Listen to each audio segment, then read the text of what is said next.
Mel 2204, your pageant vlogger host. Subscribe.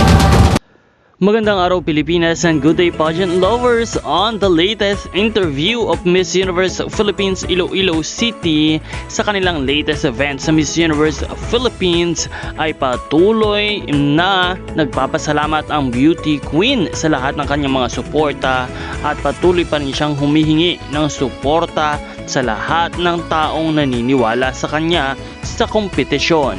Excited na di umano si Alexi na maisuot ang corona ng Miss Universe Philippines, kung kaya't panoorin natin ang video.